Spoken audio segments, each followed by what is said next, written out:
Hello, everyone. This is DL Roderick, or Dave the Prayer Guy, coming to you from Always, the city of Old Town, Maine. Hope you're having a wonderful day, afternoon, evening, whatever it is when you are watching this video. Hey, I'm starting this new journey of thinking about this idea of missional prayer during the season called Lent. Now, Lent is a very interesting season as I spent some time researching it online, looking at different websites that from churches that celebrate this. Now, I just want to give you some background information. That's the purpose of this video.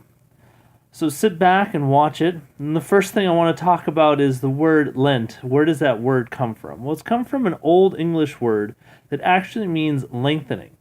And as you know, those of us who live in the northern hemisphere, that this is the time of the year when the days are starting to get longer.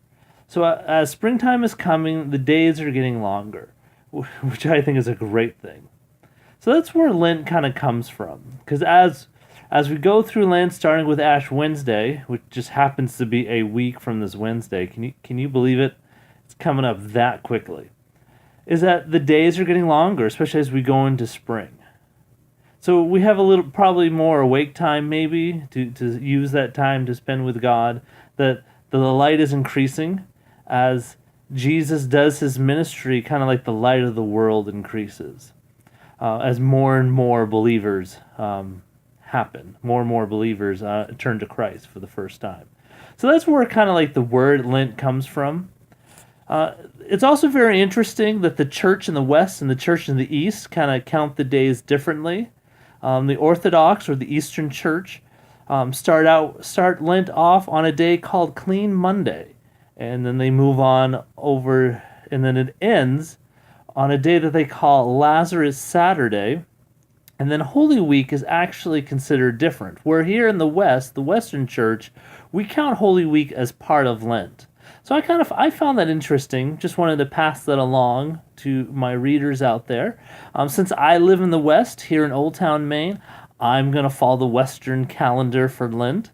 I think that makes sense. Plus, it's what I'm used to growing up when I was Catholic. So I thank you so much that you are joining me on this journey. And I hope that these blogs over the next 40 days or so, between Ash Wednesday and Easter, are really helpful for you. And also in the meantime, can you be praying for me? Because I'm feeling a nudge by God to actually write a book about missional prayer. And I kind of see these series during Lent as a way for me to get started, a way for me to kind of really focus and get ready for that book might be, and really to really think more about missional prayer and how spiritual formation or times of preparation is so important for that. So guys, thanks so much for watching, and I hope you have a blessed evening or morning or whatever type of day it is that you're watching this. Have a good one. Bye.